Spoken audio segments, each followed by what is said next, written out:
Okay, so what we're working on is we're doing a leaf spring swap on a 2006 F250. We are going to go with 2015 style spring. So those of you who may or may not know this, the leaf springs on 2008 and up are longer. As you can see, this is the spring out of the 2006. This is the spring out of the 2015. There's also a few other differences. You can see the U-bolt wraps around this block that sits on top. This one also has an overload spring on it. Oh, hi kitty. And then there's a few differences in the bolt size. So you can see that the older style uses this smaller bolt. So this one won't fit. This is actually from the rear.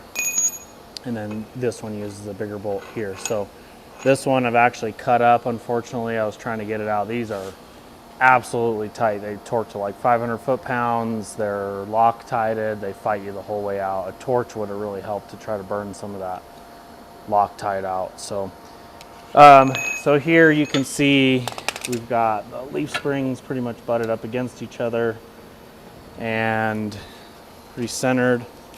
And there's about an 8-inch difference from center to center. It looks like it's a little bit more, but it's kind of off. I don't have this right. So everything I've read says move it forward 8 inches. So that's what we're going to do. And so right now, so some of the benefits, as you can see here, this has 1, 2, 3, 4, plus the main spring or whatever you want to call it. And then 1, 2 springs that are a little bit thicker.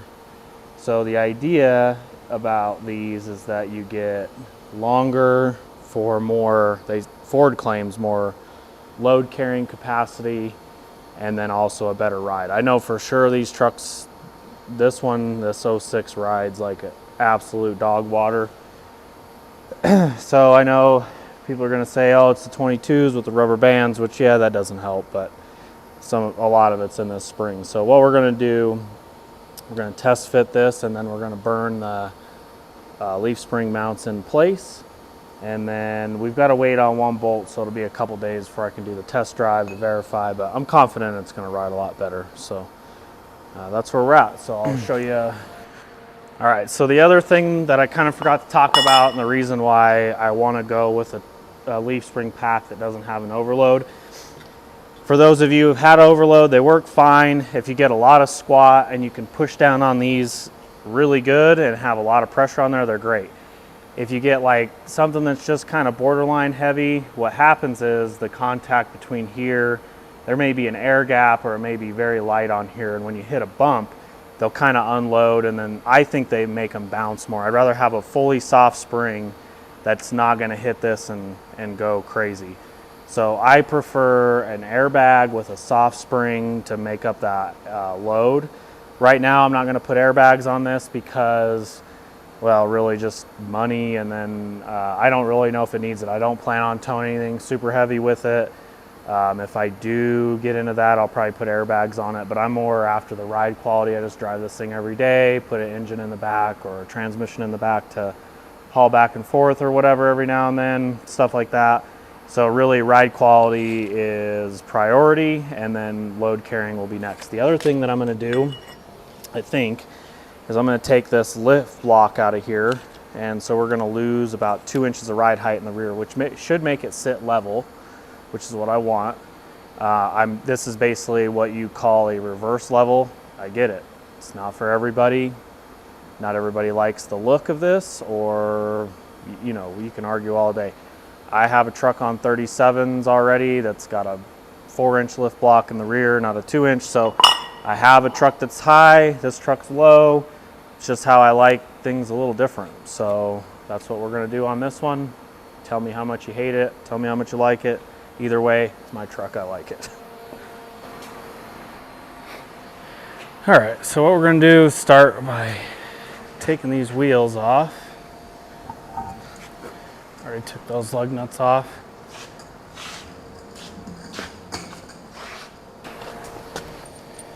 So I got these wheel dolly things, and honestly, they don't work very good for most of the cars I have, they're a little too heavy. So what I saw in another YouTube video was using these things basically to move the wheels, which is pretty genius because you can adjust them height-wise, and then you can also spin the wheel a little bit.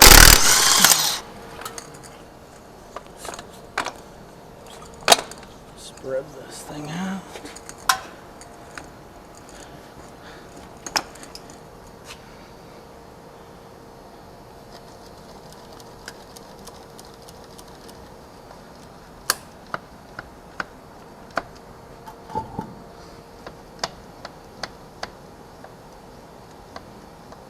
This is the problem I always have with them. They just never really work very good, but they work great for that. So we'll show that when they go back on. Okay, so now we're set up to hopefully chisel these out. I learned a trick that you can put an X in these rivets and then basically chisel the heads off and then chisel through. So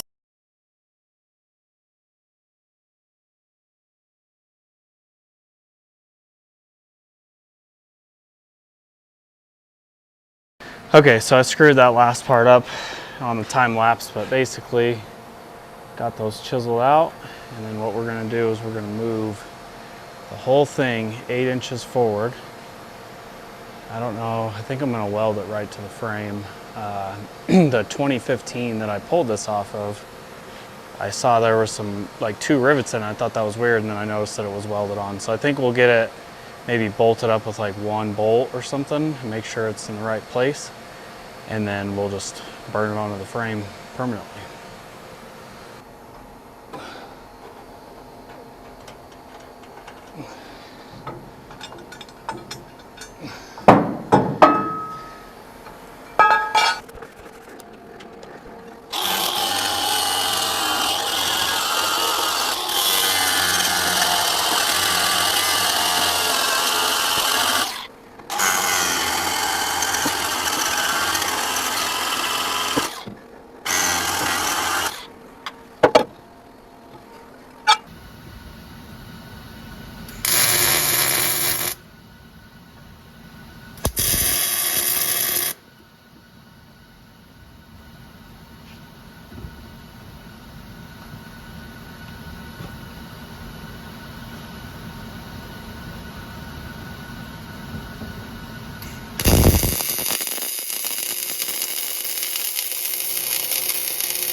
All right, so here's the difference in the leaf spring bolts. You've got the one that we pulled out versus the one that we put in.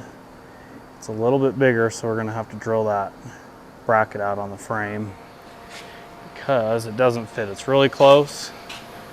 So we'll just clean that up a little bit, and then we'll do that after we pull it off.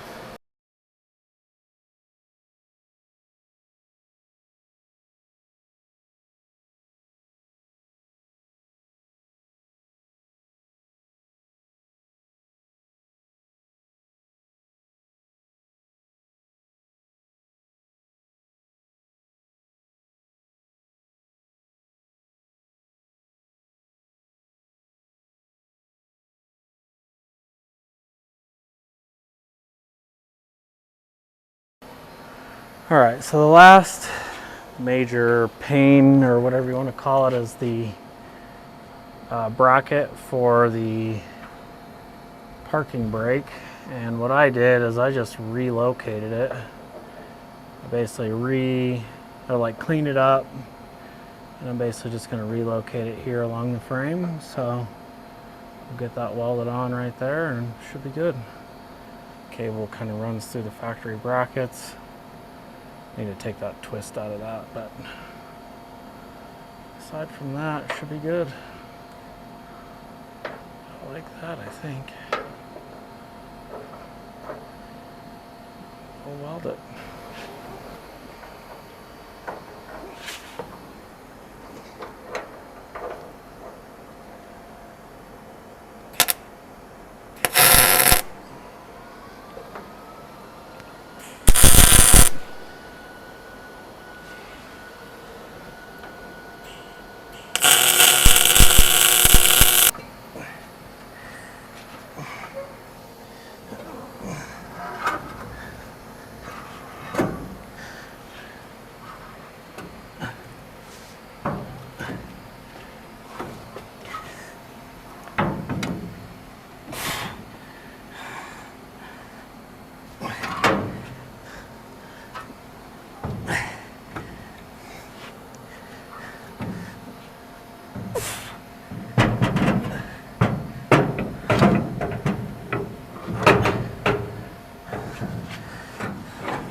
All right, so it's the next day, and we've got pretty much everything we need. Actually, everything was in stock. So what I did is I found some U-bolts. These are the ones that came off, and I was able to have some made today at a local four-wheel drive shop for $16 a piece, which is pretty good.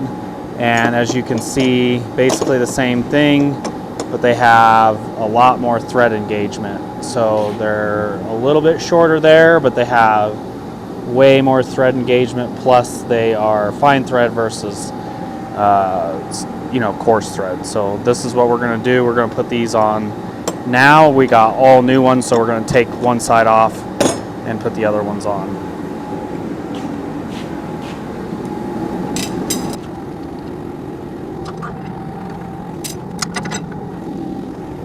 Starts out here. 3 pull out idea 3 and whoops, that's fine. We're 2 years in company.